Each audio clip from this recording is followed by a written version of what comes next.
di nuyu kenn ku nekk ci turam ak santam di leen balu àq di leen baal àq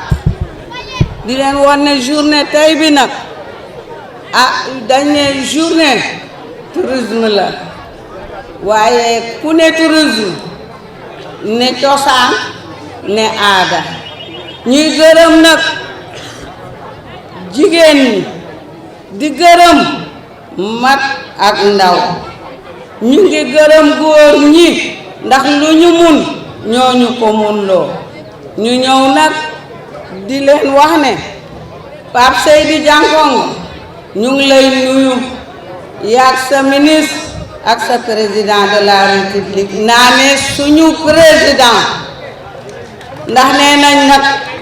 boo ragalee feeñ ñàkk wërsëg la ñun nag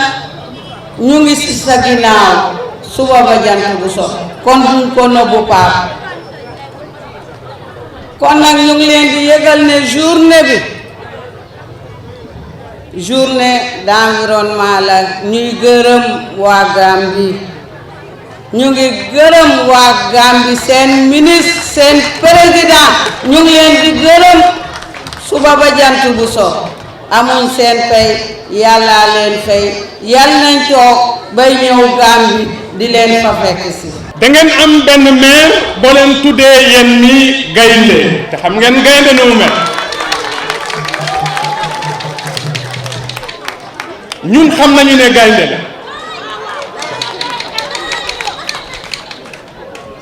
puisque bu amoon fukki maire yu mel ni Pape Ndianko Sénégal wóor leen ne monsieur le ministre maa ngi la koy wax développement économique Sénégal dafay gaaw puisque boo nekkee ak koo xam ne dafay déglu puisque loolu moo am solo déglu bu déggee rek day dox te moom mu ngi koy doxal festival bi ñun dañu doon cabinet boo xam ne ñun ñoo koy gunge pour que mu mën a matérialiser projet yoo xam ne lépp la soxla ci biir projet bi Pape Ndianko 7 heures du matin lay jóg ñu ànd dox ak moom dem ci ministère yi dem ci agence yi dem ci partenaires yi pour dox festival bi mënoon na toog woote ne leen dem leen mais dafay takk dàllam ànd ak nit ñi pour dem ut koom boo xam ne moo ñuy permettre ñu mën a réaliser festival bi tey nag Pape Ndianko amaat na beneen gan puisque première édition bi am na fii Abdou Latif Coulibaly bu ñëw mu am fii ci beneen édition ministre Abdoulaye Diop bu ñëw tey nag ça veut dire que man gëm naa ne gouvernement bi mu ngi koy déglu parce que ku ñu fi yónnee tey ku représenter ministère yi yëpp ku représenter état bi di ministre Oumar Gueye koo xam ne moom moo yore développement territoire yi porte-parole du gouvernement mu ngi nii toog. Monsieur le ministre, nous avons un projet et ce projet il mérite un grand soutien. Nous savons que les îles du Saloum, c'est patrimoine mondial de l'UNESCO. Et c'est important, puisqu'en Indonésie, ils n'ont qu'un seul patrimoine mondial de l'UNESCO, ça fait 4 à 5 millions de visiteurs annuellement. Ceci constitue plus de 2000 milliards dans leur monnaie. Au Sénégal, nous avons la possibilité, ici, dans le Niombato, dañu bëgg fii ba fukki at au moins 300 000 touristes di visiter at bu nekk fii ci île du Saloum.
bismillahi rahmaani rahim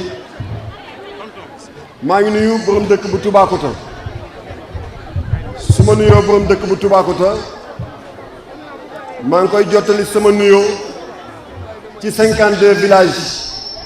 yi nga xam ne moo nekk sama commune ak 7 amoy Mamadou Sarr maa ngi lay jottali sama nuyoo ci borom dëkk bi yow mi nga xam ne tey yaa nekk chef lieu communal bi imam maa ngi lay nuyu di sant bu baax nga xam ne at bu jot nga ñu fekkee ko nga ñëw taxaw ñaanal ñu yàlla nañu ko fekkee déwén su ma nuyoo nag ñi nga xam ne ñooy day ñoo jiite dëkk bi maa ngi nuyu góor ak jigéen mag ak ndaw ci ñi nga xam ne tey ñëw nañ ci manifestation yi waa maa ngi nuyu équipe communale bu Toubacouta di jàll seen nuyoo ci sama mag sama frère sama conseil technique El Hadji Abdou Diouf ma koy jottali sama nuyoo mu nuyul ma conseil yëpp yi nga xam ne mooy 56 conseils ne ci commune bi monsieur le ministre Omar Gueye représentant président Macky Sall fii tey ci festival bi nga xam ne moo lañu ko tuddee ak président Adama Barrow ñu ngi lay nuyu di la souhaiter la bienvenue di la wax ne welcome of Toubacouta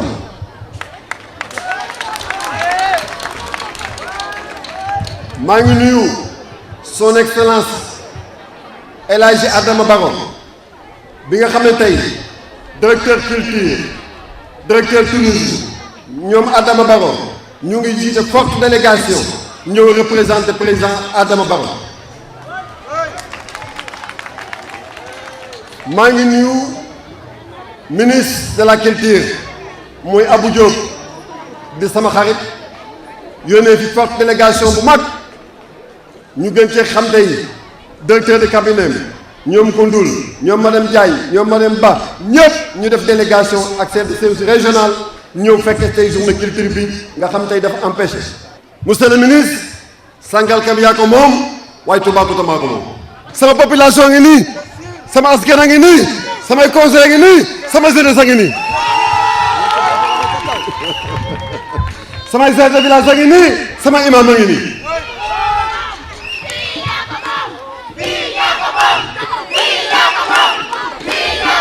ñun population souveraine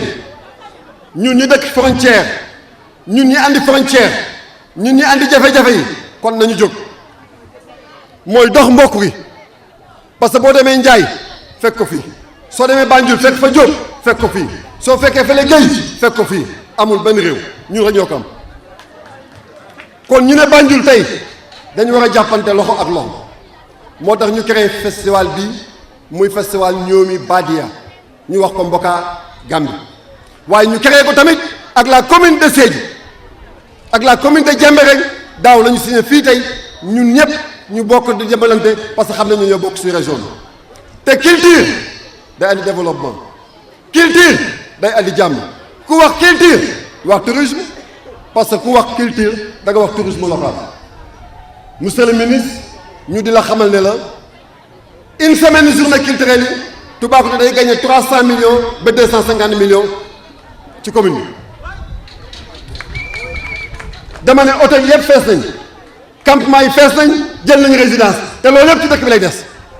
kon dama ne suñ journée culturelle nekkatul fecc ak woy ay ree journée culturelle économique la Khalifa Dramé wax na ko ñun bu ñu la yónnee ci président xam nañ ne dana yegg sa fulla ak sa fayda ak sa dignité moo tax président téye la te monsieur le ministre ku la am Abdou Latif Coulibaly bu yóbbantee président na ko dégg ñu koy dénkaat nag sunu nijaay le secrétaire général du gouvernement muy Abdou Latif Coulibaly xulawul ak kenn werantewul ak kenn ku ko tooñ mu baalal la mu ngi rassembler département bi politiquement kon monsieur le ministre na sa xel dal li ñu bëgg Khalifa Dramé wax ko monsieur le ministre li am ci tourisme Casamance moom lañ bëgg président defal ñu ko fii ci Toubacouta Adama ñu ngi leen di sant ñu ngi leen di yóbbante suñu nuyoo son excellence président ñu ngi leen di sant ñu ngi nuyu corps militaire paramilitaire capitaine gendarmerie eaux et forêts ñëpp douane police ñu ngi nuyu yëpp di sant ñëpp maa ngi leen jox nag rendez-vous ce soir baal bi ngoon la xale yi bu leen teel a tëdd mag ñi nañ dem nelaw yi nañ leen bàyyi sound bi ngoon je vous remercie.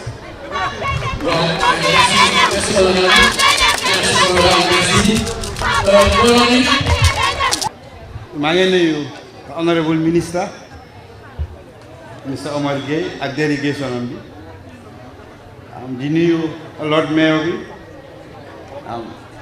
suñu njaati bi Mr Janko di nuyu borom dëkk bi itam di nuyu préfet maa ngi nuyu itam ñu ma àndal jógee Gambia Tourism Board, Gambia Tourism and Hospitality Institute, Ministry of Tourism and Culture, National Center for Arts and Culture, ak maa ngi nuyu itam yeneen ñu jógee yan délégation ñu jógee Gambia, Kansala Trust, Sénégal Gambian Secretariat itam ñu ngi fi, waa Bara Festival, gis naa itam ñu jógee Makati ci Cancun Festival bi ñoo ñëpp ñëw nañ pour teewee tey en jotaay bii nii di leen nuyu yéen ñëpp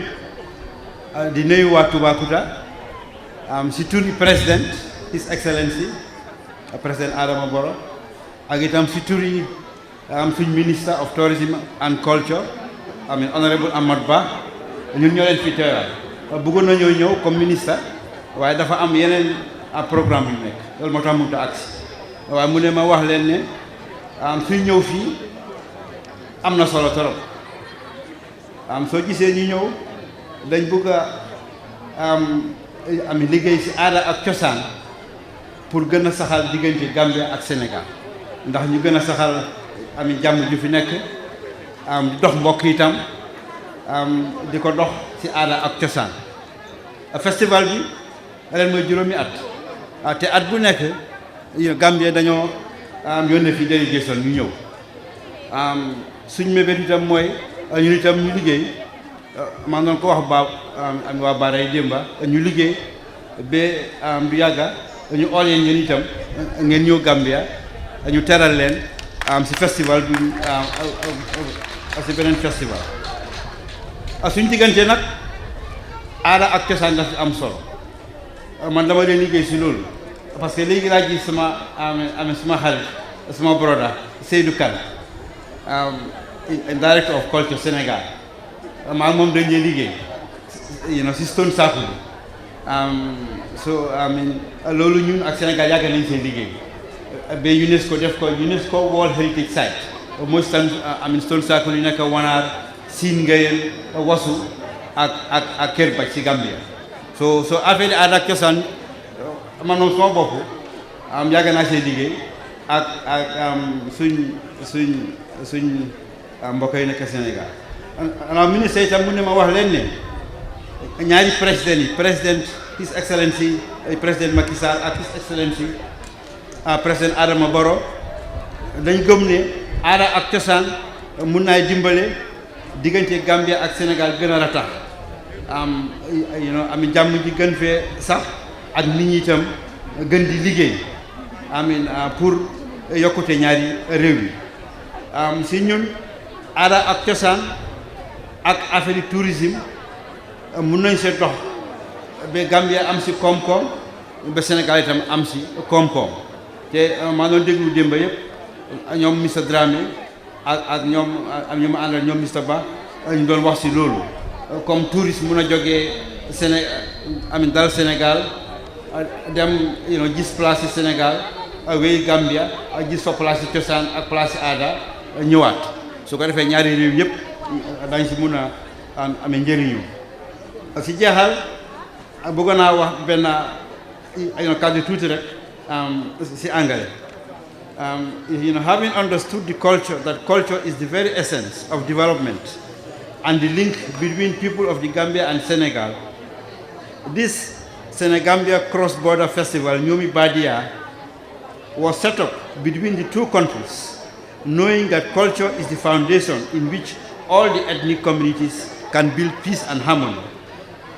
The cultural continuity and similarity which defines the states of the Gambia and Senegal is one reason why this festival was established and why this festival is very, very important. Culture constitutes a fundamental basis of solidarity, fraternity and brotherhood, and a point of convergence between the Republic of Senegal and the Republic of the Gambia. Long live the Republic of the Gambia. Long live the Republic of Senegal. Long live Nyomi Badia. Long live Senegambia. Thank you. Je représente le président Macky Sall, représente le gouvernement bi yépp mu jël kaddu bi moom nag ñu ngi koy jégalu ci jotaay bi waaye nag yàlla mayewul yàlla saraxewul yàlla amewul ay day jaay te am koy dégg bismillah. Jërë ngeen jëf monsieur le gouverneur de la région de Fatick, honorable député Pape Seydou Dianko, maire de la commune de Toubacouta, monsieur le directeur de cabinet du ministre de la Culture et de la Communication, monsieur le préfet du département de Foundiougne, monsieur le sous-préfet de l'arrondissement de Toubacouta, monsieur Assoum Cissé, directeur national du Centre des Arts de la République sœur de Gambie, monsieur le président du conseil départemental de Foundiougne, messieurs les maires, mesdames, messieurs les conseillers départementaux et conseillers municipaux, messieurs les directeurs généraux, directeurs nationaux, chefs de service, responsables de projets et programmes, autorités coutumières et religieuses de la Gambie et du Sénégal, mesdames, messieurs, chers invités, à vos rangs et grades. C'est avec un réel plaisir que je procède, au nom de son Excellence, M. Macky Sall, président de la République du Sénégal, à l'ouverture officielle de la 5e édition du festival Nyombi Badia ici à Toubacouta. Je voudrais à l'entame de mon propos vous transmettre les salutations chaleureuses de son Excellence M. Macky Sall, président de la République du Sénégal et de l'ensemble des membres du gouvernement du Sénégal. Transmettre également les salutations du président Macky Sall à son frère et ami,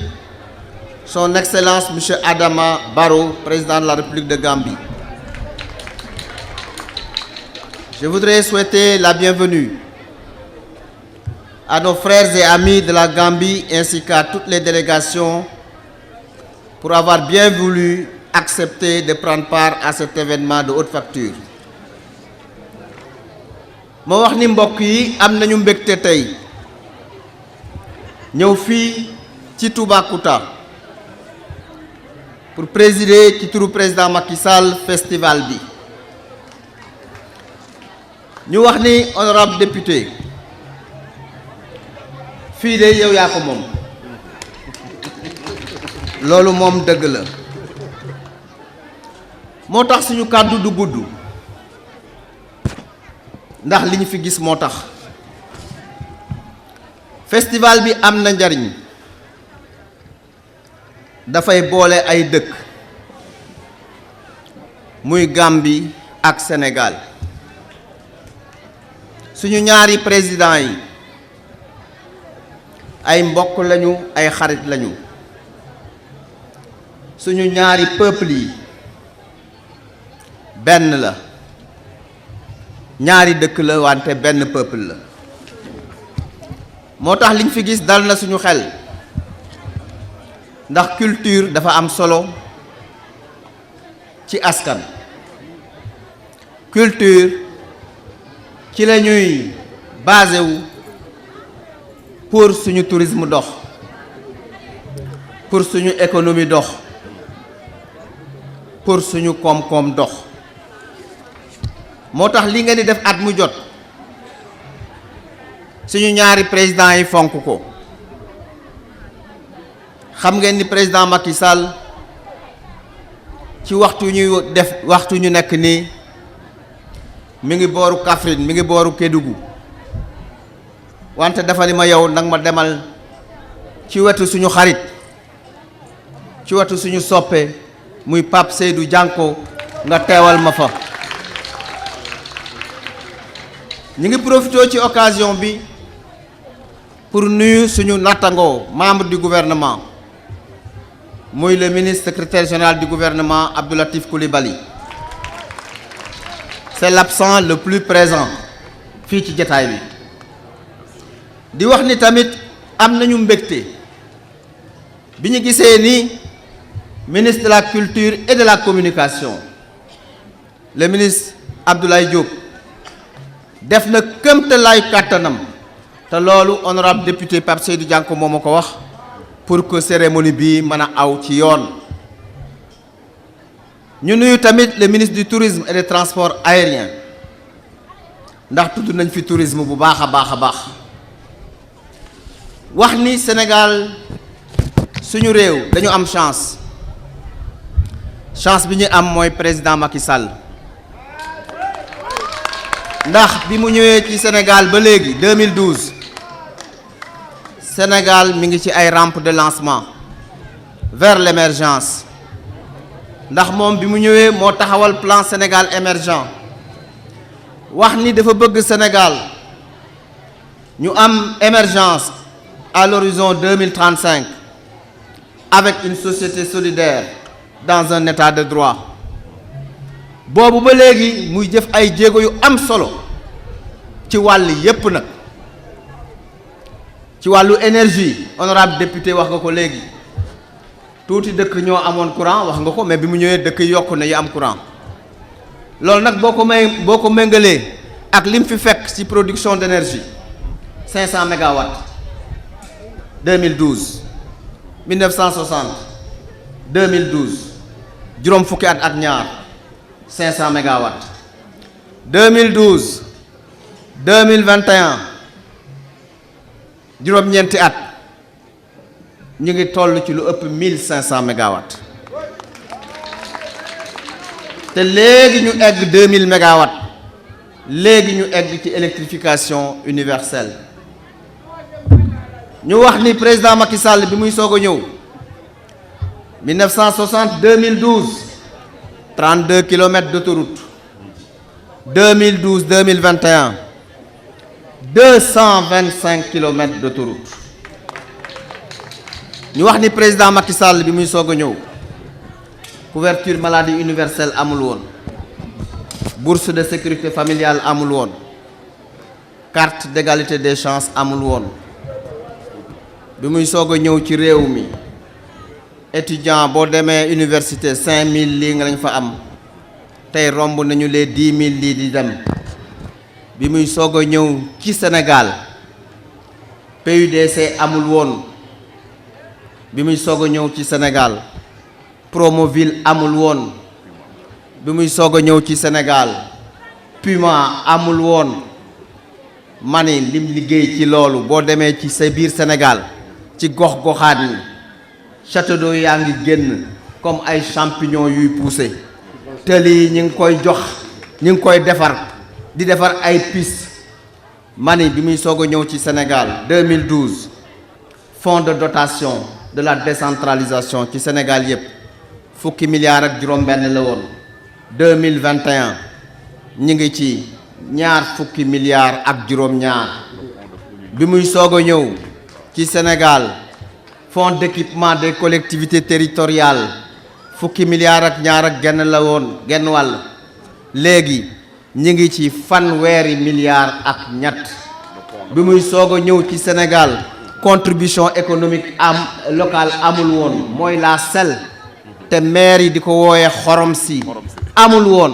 ren di depuis daaw ba ren ñi ngi joxe 21 milliards ci collectivité territoriale yi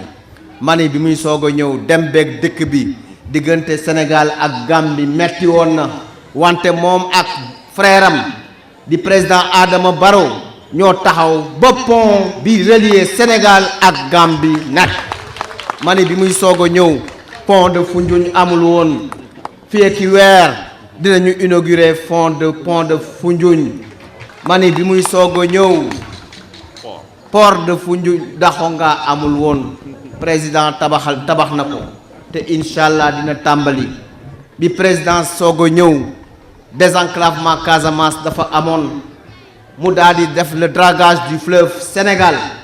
jënd agoon ak Jamboñ muy ñaari bateau ñu fay dem mu créer ñu une compagnie aérienne Air Sénégal boo xam ni dem beeg dikk bi mi ngi ñëw mani pétrole bi muy soog a ñëw feeñul ah suñu borom nag moo ko nëbboon ni day xaar ba ku ñuy wax Macky Sall nekk président de la République mu ni ñu pétrole beeg gaz bi fii la nekk mani ku mel noonu buñ ko amee honorable député Pape Seydou Dianko mais yaa wax dëgg moom ngeen di jàppale pour que mu liggéey Sénégal te mi ngi koy liggéey yow nag gàcce nga la ma yàgg naa la xam wante bala ngaa xam ni dëgg-dëgg nga dem ba ci ay mbokkam cérémonie bi dafa feeñal lu bare ndax ku mën a dajale say chef de village yëpp ñu toog ñu ngi nii nga dajale say conseillers municipaux dajale say jeunes dajale say jigéen dajale say cadre waxuma rek ci sa commune mais ci département bi yëpp wax dëgg yàlla ñun li ñu gis fii lii mooy un grand leader politique ci zone am bu ma demee ci président Macky Sall dinaa ko wax xam naa nag bu ma ko waxee dina ma ne waa yow ki nga may wax maa la ko gën a xam kon ñu ngi lay encourager ci dynamique bi nga nekk dynamique de développement économique et social ndax président Macky Sall dafa fonk territorialisation des politiques publiques dafa wax ni Sénégal mënuñu ko développer tant que wàccuñu ba ci gox-goxaat yi loolu nag ñan ñoo ŋànk loolu mooy les maires et président conseil départemental ah maire bu ne nag wax dëgg yàlla war ngaa fexe def comme ni Pape Seydou Dianko def de neexook say mbokk moo tax lépp loo sumb nga am ci ndam te fi ñu jëm soreetul yow moom xaw ma feneen demee fii moom c'est déjà réglé fii moom mokk na rumbux